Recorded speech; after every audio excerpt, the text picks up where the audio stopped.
bah, c'est une nouvelle journée qui commence, qui a un petit peu commencé déjà pour nous. On s'est levé à 7 h ce matin.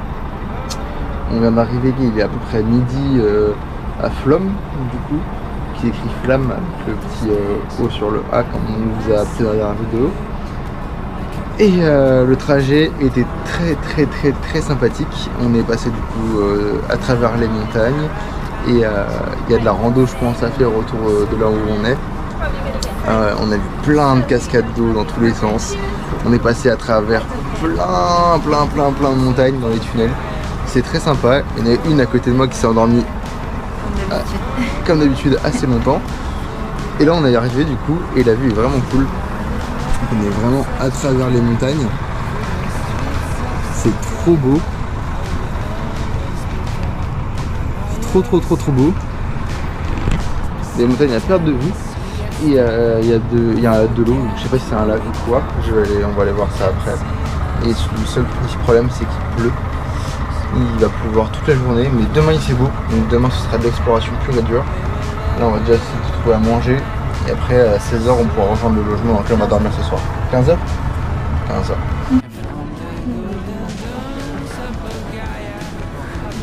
On est plus bien du temps. Bon, petit coup de gueule du coup, on commençait à se balader avec Ella et on a commencé à faire les premières boutiques qu'on a croisées. Et c'est des boutiques de touristes.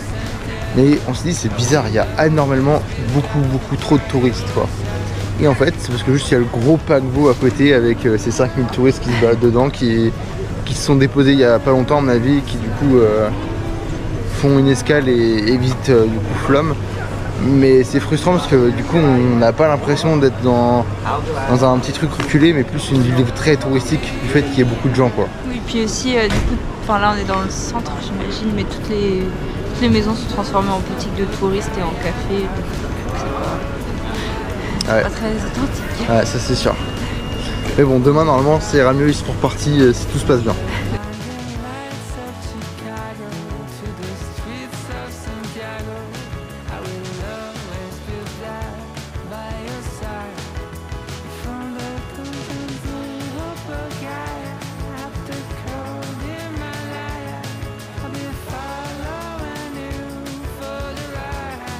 Alors on profite du coup de ce brin d'éclaircie et qu'il ne pleuve pas pour aller se balader. Du coup on est à 1 heure d'une église, donc l'église de Flom. Et on va aller la visiter du coup si on peut. Et peut-être prendre la pluie, ce serait trop bien. Donc voilà. Et on a mangé aussi. Et c'était une sacrée expérience. Parce que bon, jusque là on était dans des lieux assez touristiques quand même. Oslo, Bergen et Stavanger. Ça reste des grosses villes, c'est très touristique forcément parce que ça fait partie des plus grosses villes de Norvège. Mais bon, c'était encore correct, on pouvait trouver des prix corrects pour manger, pour se déplacer, ou les activités c'était assez correct vu qu'il y a beaucoup de monde qui vient, il y a de la concurrence, les gens essaient de faire mieux que les autres, donc ça va, on peut trouver des prix corrects. Là, en étant à Flom, le simple fait qu'il y ait des paquebots qui passent là comme on a pu montrer à la caméra, ça crée du coup tout un petit écosystème de souvenirs shop, de magasins de vêtements, des petits des endroits pour manger sur le pouce. Donc tout ça et tout est très cher. J'ai mangé un burger à quoi 15 € plus ou moins. J'avais juste un burger tout petit, j'avais pas un énorme burger quoi, j'avais un burger avec un steak, du fromage, de la salade, 15 balles. Et il servait des sandwichs, pas triangle mais en mode pain, qui avait l'air plutôt bon, mais c'était 17 € le sandwich, donc ça faisait vraiment très cher pour ce que c'est. Et ça fait partie des prix les moins chers qu'on a trouvé. Alors heureusement il y a un petit coop à côté, donc c'est l'équivalent du Carrefour quoi. Et on va pouvoir manger là-bas, mais c'est vrai que ça fait un peu triste quoi. Parce que en plus que le paquebot gâche la vue, il ramène énormément de touristes. Et vu qu'il n'y a rien autour à part Flamme, bah du coup les prix ils ont flambé ici. Et c'est trop triste quoi. Il y a trop de touristes, pas de visibilité et des prix chers. Malgré que le décor reste incroyable pour le coup.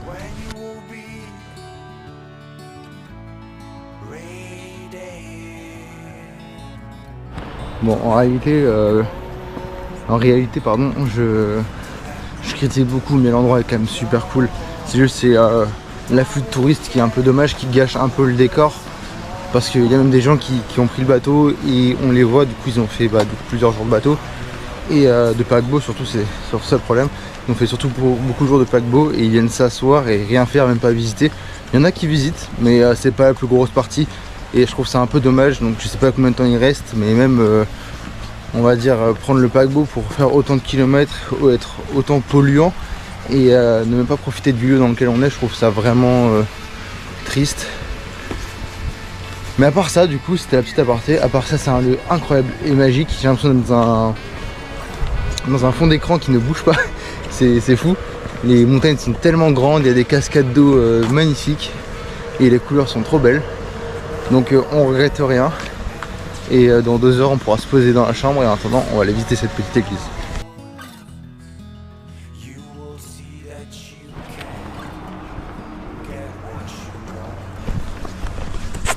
Alors je sais pas si vous avez pu voir du coup la cascade qui était en plein milieu de l'écran, donc je pense que vous l'avez vu.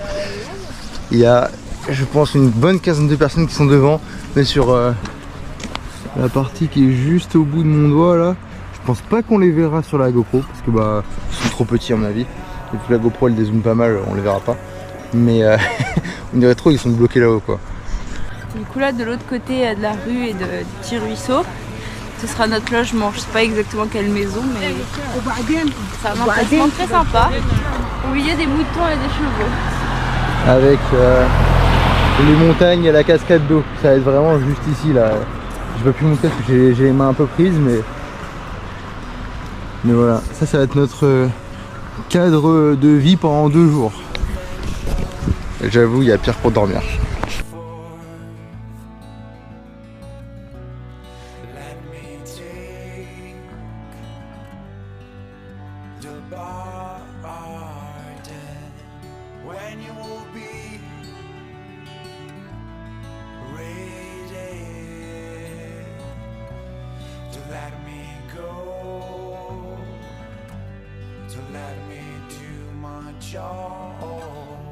And I will get wonders and wonders.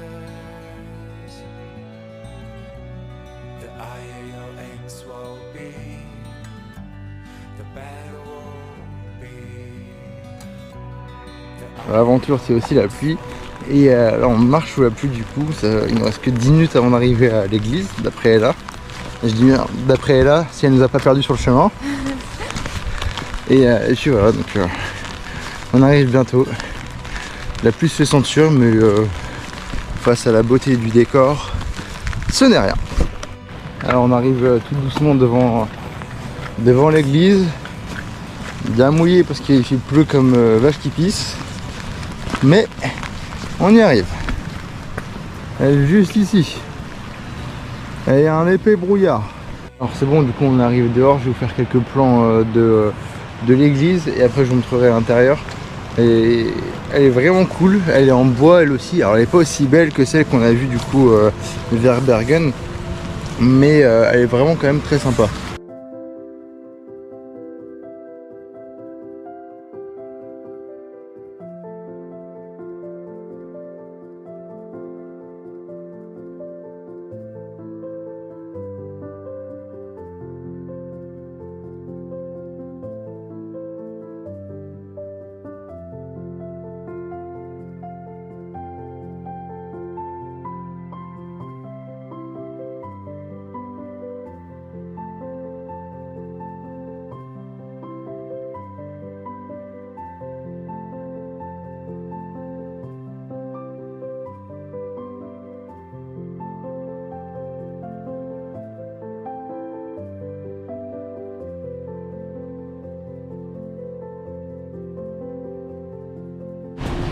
Alors du coup on a pu visiter cette petite église, on est content, se mettre un peu à l'abri le temps que la pluie se calme.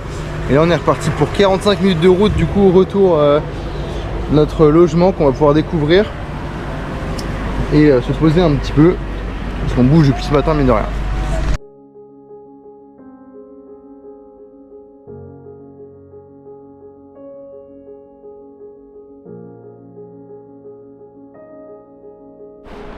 Alors là du coup Ella nous faisait un point tout à l'heure, j'ai pas filmé, j'ai oublié. En gros tu disais que il y a une centaine d'années il y avait des ponts qui étaient construits pour pouvoir mieux accéder aux endroits de pêche, c'est ça, par les pêcheurs. Voilà, et du coup on a pas mal de petits ponts suspendus au-dessus de l'eau, de passerelles qui longent les rochers. Vous pouvez en voir là-bas autour de ce rocher qui est au bout de mon doigt ici là. Et sinon vous en avez aussi juste là, ici et là-bas. Il y a aussi des petits ponts suspendus et tout, des fois au-dessus du cours d'eau. Alors plus maintenant, on n'a plus le droit de pêcher, donc ils sont juste fermés, ils sont juste visibles, voilà. Mais il y a une centaine d'années, on avait le droit de pêcher et tout. Et il y a même des petites images qui montrent cette pêche-là et celle-là. Donc c'est quand même des gros poissons.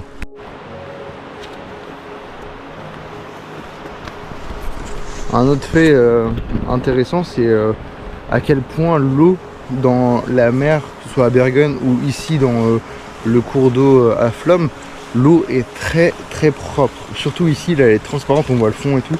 C'est assez impressionnant quand même. Alors du coup on est bientôt arrivé jusqu'à la chambre d'hôte pour ce soir.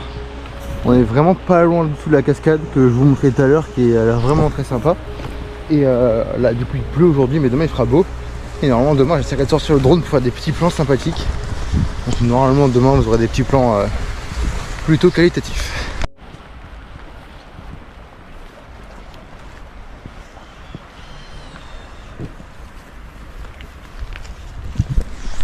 Voilà, donc là on arrive devant nos maisons et on va dormir techniquement dans un fjord, c'est trop cool.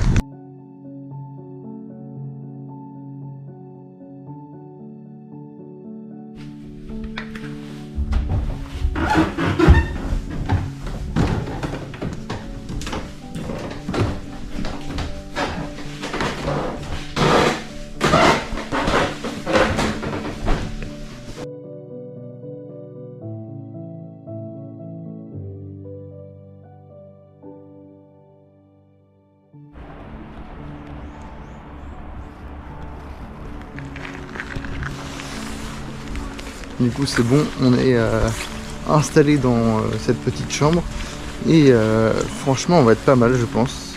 Ça fait très vieille maison, tout grain, c'est tout, ça fait un peu maison d'horreur un peu.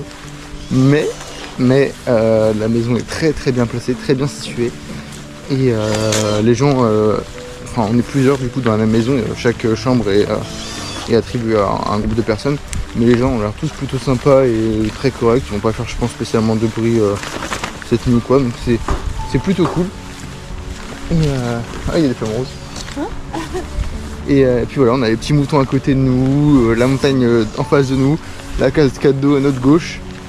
Et là on est parti pour aller faire des courses pour ce soir du coup. Et on va pouvoir vraiment profiter du lieu je pense en étant ici.